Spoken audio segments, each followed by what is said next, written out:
Hello everyone. आज हम आपको यूपीएचजीएस 2020 का प्रीलिम्स का पेपर कराएंगे। जैसा कि आप जानते हैं, कल पूरा नोटिफिकेशन आया है 2023 की वैकेंसी के लिए, जिसमें आपका सिलेबस बहुत ज़्यादा चेंज हो गया है। बहुत सारे नए एक्ट इंट्रोड्यूस हो गए हैं। फिर भी आपको पुराने पेपर सारे करना चाहिए, जिससे आपको फ़ायदा मिलेगा, ट्रेंड समझ में आएगा। और चूँकि पुराने लॉ तो सारे के सारे हैं ही हैं, एडिशनल लॉ के लिए हम आगे आपको अपडेट करेंगे। इसलिए आप हमारे चैनल को सब्सक्राइब कर लीजिएगा और सारे लोगों को शेयर करिएगा। जैसा कि आप सब जानते हैं, पहले भी हम पेपर दे चुके हैं। 100 क्वेश्चंस आते हैं, 2 घंटा आपको मिलता है। ये ओरिजिनल पेपर है। इस तरह से सारी कंडीशंस लिखी रहती हैं इसमें कि अगर कोई प्रश्न में विवाद उठता है तो आपको क्या होगा, इंग्लिश मीडियम के हिसाब से आपको क्वेश्चन पेपर सॉल्व करना है और इंग्लिश मीडियम के ऑप्शंस को बेहतर माना जाएगा, उन्हीं के हिसाब से क्वेश्चन आपका चेक होगा। इस पूरे पेपर में 2 क्वेश्चन हाई कोर्ट ने हटाए थे, क्वेश्चन नंबर 3 और क्वेश्चन नंबर 85। इन दोनों को हटा दिया था और एक एक नंबर मिला था। पहला क्वेश्चन यहाँ से है, साक्ष्य अधिनियम की धारा 145 के अंतर्गत किसी साक्षी को पूर्वतन लेखवत कथन के बारे में प्रतिपरीक्षित किया जा सकता है। तो जिस तरह से हमने प्रश्न दिया है, ये ओरिजिनल पेपर है। इस सारे प्रश्न जितने भी हम अब कराते हैं A to Z, लगभग 20 प्रश्न प्रतिदिन कराएंगे हम आपको। और इन सारे प्रश्न के एक हैंड रिटन नोट्स का हमने PDF लगाया हुआ। हर वीडियो के साथ हमारे आप PDF पाएंगे। हर वीडियो में PDF है हैंड रिटन नोट्स का, जितने भी वीडियो हैं। तो इस तरह से इसका उत्तर लिख के देते हैं, हम पूरा आपको क्वेश्चन को एक्सप्लेन करके देते हैं। जैसा कि पहला प्रश्न में पूछा गया था कि ये बताइए, पूर्वतन लेखबद्ध कथन है कोई, तो उसको आप किस तरह से, प्रश्न देख लें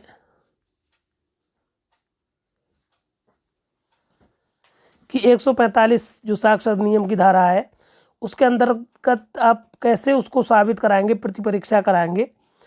तो ऑप्शन नंबर डी सही है इसका, उसे बिना साबित किए और बिना साक्षी को दिखाए। कहने का मतलब है, अगर किसी व्यक्ति ने पूर्व लेखवत कथन दिया है कोई, तो बिना उसके साक्ष्य को उसे दिखाए और बिना साबित किए आप उस साक्षी की प्रतिपरीक्षा कर सकेंगे। और किस तरह से लिखा जाएगा इस उत्तर को, ये आप देख लें, जो लिखा हुआ है वेयर एक्ट में आपके, कि धारा 145 के अनुसार किसी साक्षी को उन पूर्वतन कथन के बारे में जो उसने लिखित रूप में किए हैं, ऐसा लेख उसे दिखाए बिना या लेख को साबित किए बिना प्रतिपरीक्षा की जा सकेगी। मतलब प्रतिपरीक्षा करने के लिए किसी साक्षी को उसे लेख दिखाना ज़रूरी नहीं है और ना ही उसको साबित पहले करना आपको ज़रूरी है। आप उसकी बिना दिखाए और बिना साबित किए आप उसकी प्रतिपरीक्षा कर सकते हैं, अगर किसी साक्षी ने लेखबद्ध कथन पहले किया हुआ है तो। दूसरा प्रश्न यह है कि ए जो है वो बेदखली एवं क्षतिपूर्ति का वाद बी के विरुद्ध लाया है और बेदखली के लिए बाद में डिक्री हो गई है, बी के विरुद्ध डिक्री पारित हो गई है, परंतु क्षतिपूर्ति के अनुतोष को अस्वीकार कर दिया गया। तो बी डिक्री के विरुद्ध प्रथम अपील दायर की, जो मंजूर हो गई है।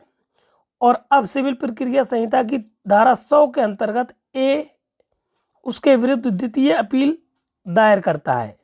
तो अपील में ये ए को क्या फायदा मिलेगा, क्या कर सकता है अपील, ये देख अपील ये मामले में ए क्या कर सकता है। थोड़ा सा जटिल प्रश्न है, क्योंकि पहले अपील इनकी मंजूर हो गई मगर अनुतोष के बारे में इनको राहत नहीं मिली। तो ये क्या कर सकते हैं, अब जब इन्होंने द्वितीय अपील की है धारा 100 के अंतर्गत, तो ये बी के विरुद्ध क्या करेंगे, बी के विरुद्ध क्या करेंगे,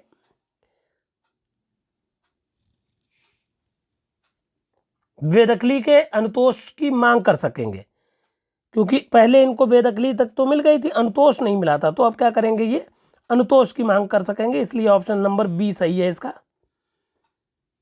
ऑप्शन नंबर ए सही है, गलत कह दिया हमने।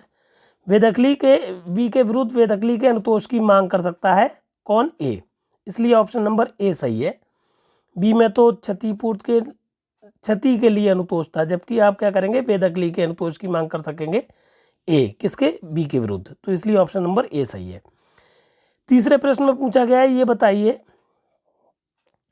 कि ए के विरुद्ध किसी विचारण न्यायालय जेड को ए के साथ विचारण के लिए सम्मन कर सकता है यदि वो संतुष्ट है कि ये मामला बहुत पेचीदा था। इसमें कई सारे ऑप्शन सही लग रहे थे कि एफआईआर में जेड के विरुद्ध अभिकथन किया है, या अभियोजन द्वारा साक्ष्य प्रार्थना पत्र पर लिया गया है, या विचारण प्रथम दृष्टया साक्ष्य प्रतीत होता है। तो इसलिए इतना डाउटफुल प्रश्न था ये, इसलिए हाईकोर्ट ने इसको प्रश्न को हटा दिया, कैंसिल कर दिया।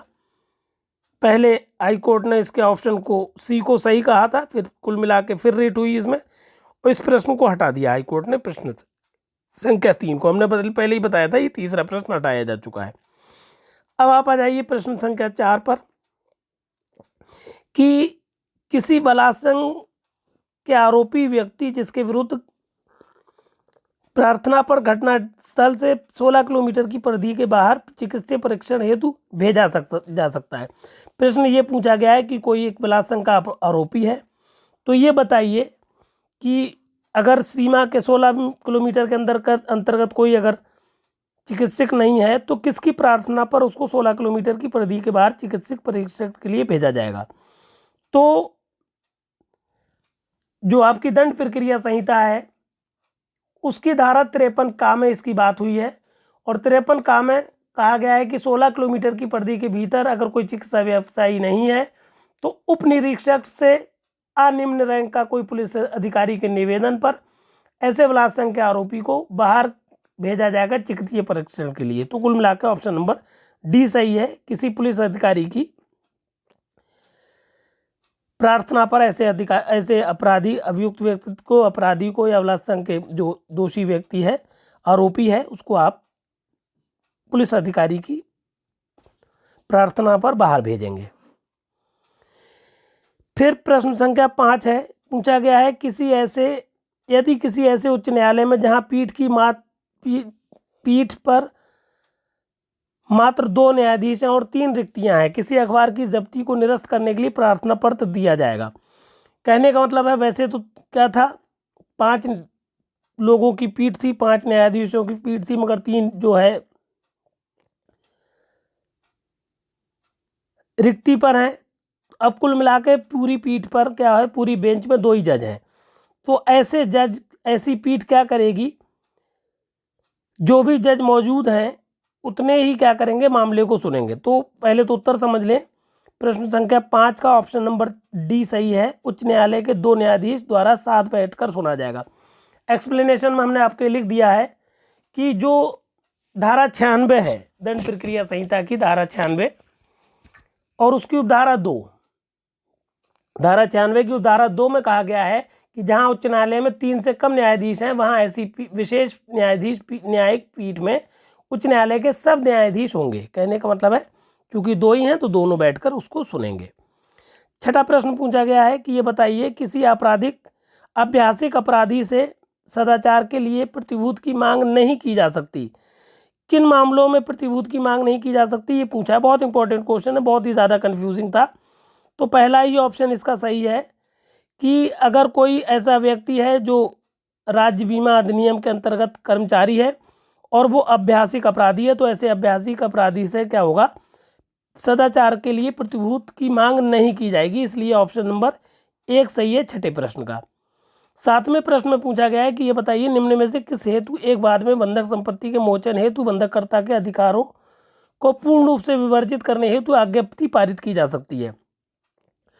तो एक बहुत ही इंपॉर्टेंट धारा है आपके, ये एग्जैक्टली जो प्रश्न संख्या 6 था, ये हमने अपने उत्तर में लिख दिया है कि दंड प्रक्रिया संहिता की धारा 110 में बताई गई ये बात 110 से संबंधित था। और 7वें प्रश्न जो है ये दंड संपत्ति अंतरण अधिनियम की धारा 67 के अनुसार ये बताया गया है कि प्रोबंध का एग्जैक्टली मतलब ही होता है मोचन निषेध। कि प्रोबंध का मतलब ही यही है कि कोई जो आपने मोचन की है संपत्ति, अब उसके विरुद्ध आप कोई वाद नहीं ला पाएंगे। तो कहने का मतलब है 7वें प्रश्न का ऑप्शन नंबर बी सही है। फिर पूछा गया है, ये जीएस का प्रश्न था, प्रश्न संख्या 8 कि भारत के सबसे पुराने निवासी किन्हें माना जाता है? तो भारत के सबसे पुराने निवासी एग्जैक्टली नेग्रिटोस। नेग्रिटोस ऑप्शन नंबर बी सही है। नेग्रिटोस को जो है सबसे पुराने भारतीय निवासी माना जाता है, इसलिए 8वें प्रश्न का ऑप्शन नंबर बी सही है। फिर नमा प्रश्न है कि ग्राम सभा द्वारा प्रधान को हटाया जा सकता है। अब ये चूंकि हमने आपको बताया था कि हैंड रिटन नोट्स 1 से लेकर 10 प्रश्न का ये हमने एक्सप्लेनेशन इस तरह से दिया है। 9वें प्रश्न में पूछा गया था आपसे कि प्रधान को आप किस तरह से हटा सकते हैं। तो ग्राम प्रधान को हटाने की प्रक्रिया पूरी धारा 14 में दी गई है, और ये तो धारा 14 जो है आपकी पंचायती राज अधिनियम की है। तो कहने का मतलब है पंचायती राज अधिनियम की धारा 14 के अंतर्गत आप क्या कर सकते हैं, किसी प्रधान को हटाते हैं।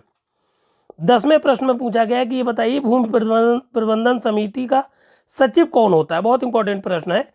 तो ये भी पंचायती राज अधिनियम की धारा से पंचायती राज अधिनियम से संबंधित है। तो पंचायती राज अधिनियम की धारा 28 का में चूंकि भूमि प्रबंधक समिति के बारे में बताया गया है, और इसी धारा 28 का में बताया गया है कि जो ग्राम प्रधान होता है वो तो होता है भूमि प्रबंधक समिति का अध्यक्ष। और पूछा गया है आपसे सचिव कौन होता है, तो आप बताएंगे कि लेखपाल जो होता है वो उस क्षेत्र का लेखपाल भूमि प्रबंधक समिति का सचिव होता है। तो ऑप्शन नंबर बी सही है 10वें प्रश्न का। एक प्रश्न ये आता है, बहुत ज़्यादा आता है, कई बार रिपीट भी हुआ है कि रोजेज इन दिसंबर किसकी आत्मकथा है। तो रोजेज इन दिसंबर जो आपके न्यायमूर्ति MC छागला जी थे, इनकी आत्मकथा है रोजेज इन दिसंबर। ऑप्शन नंबर बी सही है 11वें प्रश्न का। फिर एक प्रश्न आपसे बार बार पूछा जाता है कि बताइए कोई पिता है वो अपने सौतेले पुत्र के पक्ष में अपने आवासीय घर के साथ साथ उस घर को भी जिसको वो अपने व्यापार के आय से बनाने वाला है का दान निष्पादित करता है। तो ये बताइए कौन सा ऑप्शन सही है। तो कोई भी दान अगर आप करते हैं तो वर्तमान संपत्ति का दान कर सकते हैं, और भावी संपत्ति का दान आप नहीं कर सकते, ऐसा बताया गया है संपत्ति अंतरण अधिनियम की धारा 124 में। कहने का मतलब है क्योंकि जो वो घर बनाएगा उसका अगर दान कर रहा है तो वो दान क्या होगा, शून्य हो जाएगा। इसलिए ऑप्शन नंबर 2 सही है कि दान भविष्य में आवास के निर्माण की सीमा तक शून्य हो जाएगा। इसलिए 12वें प्रश्न का ऑप्शन नंबर बी सही है।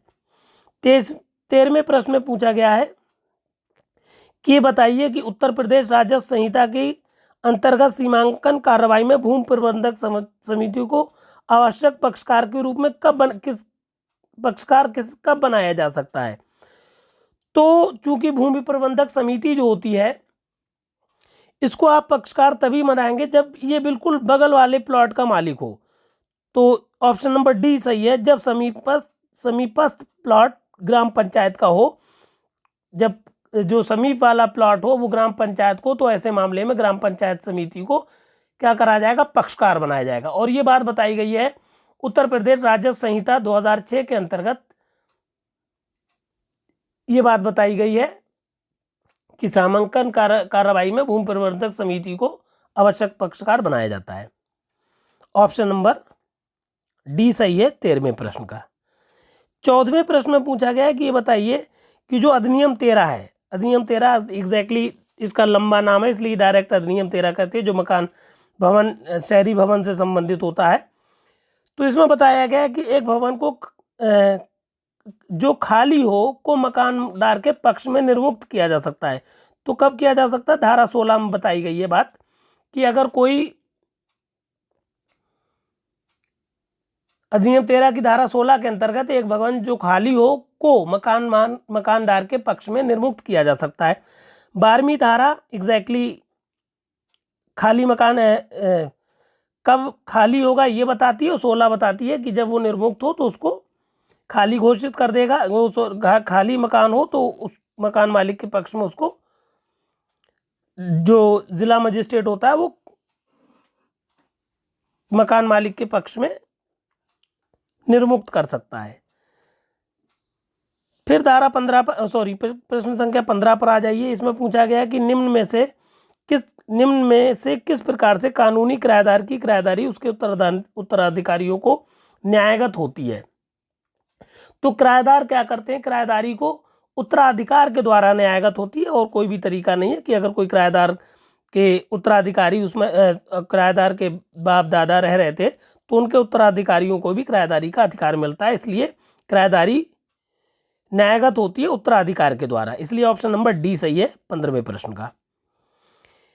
16वां प्रश्न है कि यूपी अधिनियम संख्या, ये भी उत्तर वही किराया अधिनियम से संबंधित प्रश्न है कि अधिनियम 13 जो है उसकी धारा 20(4) के अंतर्गत वाद के खर्च में निहित है।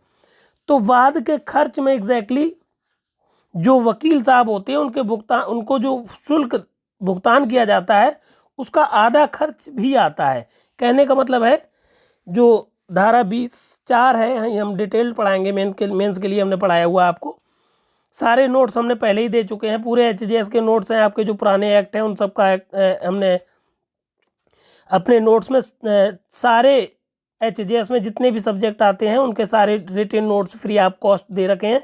इसलिए आप हमारे चैनल को तुरंत सब्सक्राइब कर लीजिए और मैटर पर जाकर उस मैटर को देख लीजिए। कोई असुविधा हो तो हमारे नंबर पर कॉल करिएगा या मैसेज कर लीजिएगा, हमने नंबर दे रखा है। सारा मैटर फ्री ऑफ कॉस्ट है, सारे मैटर के साथ सारे वीडियो के साथ पीडीएफ लगा हुआ है, हैंड रिटेन नोट्स का पीडीएफ है और सारे अपडेटेड नोट्स हैं। इसलिए खुद भी पढ़िए और अपने साथियों को भी इस मैटर को शेयर करिए। कहने का मतलब था कि धारा 20(4) के अंतर्गत वाद खर्च में वकील को भुगतान किए गए शुल्क को अदा करने में उपगत खर्च का आधा शुल्क भी आता है। इसलिए ऑप्शन नंबर 3 सी सही है 16वें प्रश्न का। 17वां प्रश्न बहुत इंपॉर्टेंट है, इसमें पूछा गया है कि ये बताइए कि निम्नलिखित में से किस उम्र को प्राप्त करने वाला व्यक्ति न्यायपालिका का अध्यक्ष चुने जाने के योग्य होता है। तो न्यायपालिका का अध्यक्ष चुने हो जाने के लिए कम से कम उम्र आपकी 30 साल होना चाहिए। इसलिए ऑप्शन नंबर 1 सही है 17वें प्रश्न का।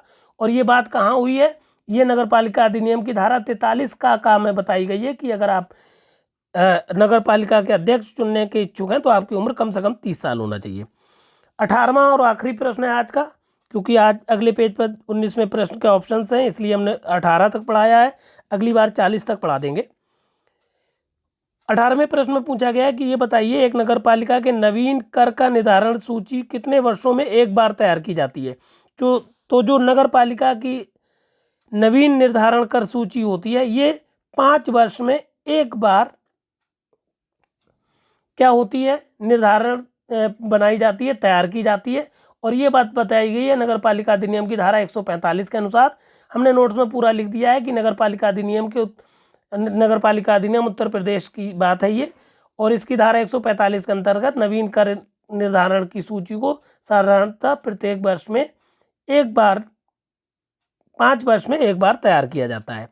मतलब निर्धारण सूची को 5 वर्ष के अंतराल पर निर्धारित किया जाता है, ये बात बताई गई है नगर पालिका अधिनियम की धारा 145 में।